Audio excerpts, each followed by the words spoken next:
Okay, I'm here to bring you the aftermath of the Microsoft Activision Blizzard FTC court battle. So let's take a look at the first report on Kotaku.com, and it says here, FTC blasted by Congress and gamers for doing its job. Xbox fans and Republicans attack the regulators trying to stop the Microsoft Activision merger. Okay, under Chair Lina Khan, the Federal Trade Commission has taken a lot of heat for trying to be aggressive in its approach to regulating tech companies and preventing monopolies. Now the FTC is facing criticism from both Republicans in Congress and very online Xbox fans for appealing a recent court decision that gave Microsoft the green light to finish its acquisition of Activision Blizzard. After losing a preliminary injunction to block the $69 billion merger while it was under review, the FTC filed an appeal on July 12 with the Ninth Circuit. It's since also requested a stay from the Northern District Court of California to prevent the deal from closing until the appeal is ruled on, as the acquisition's July 18 deadline looms. Your tax dollars at work, tweeted Blizzard President Mike Ibarra, who was previously a long-time corporate VP at Microsoft. Republicans in Congress took a similar stance.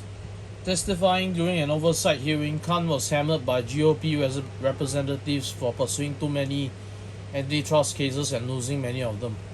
They seem to be losing quite a bit, and I don't say that to be respectful.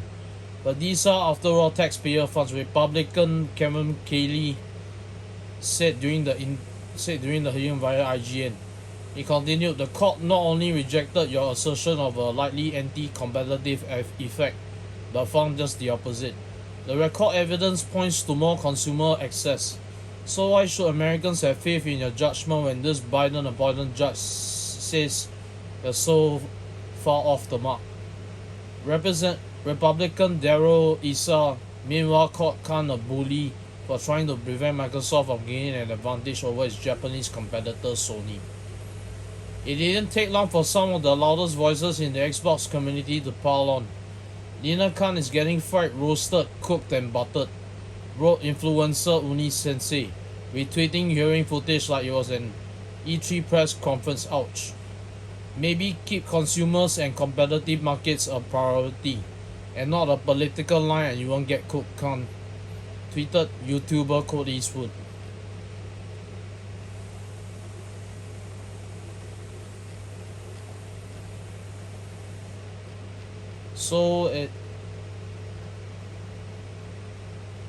An antitrust scholar appointed to the FTC by President Biden in 2021, Khan was simple and unfazed in the responses.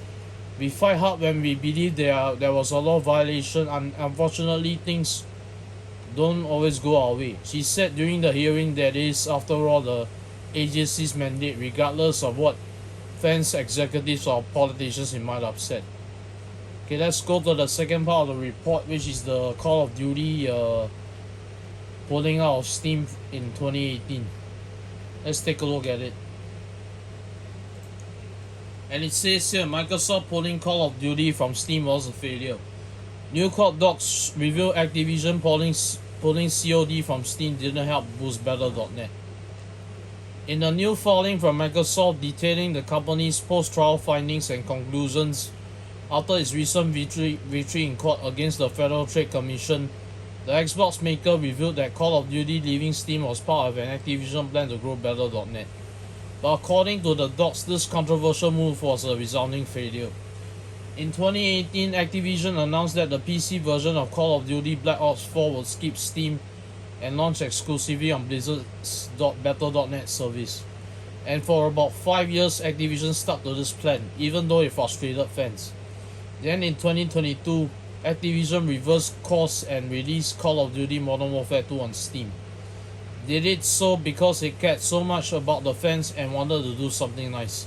Now it turns out the publisher's plans to grow Battle.net using Call of Duty flopped, and Activision just gave up after a few years of trying.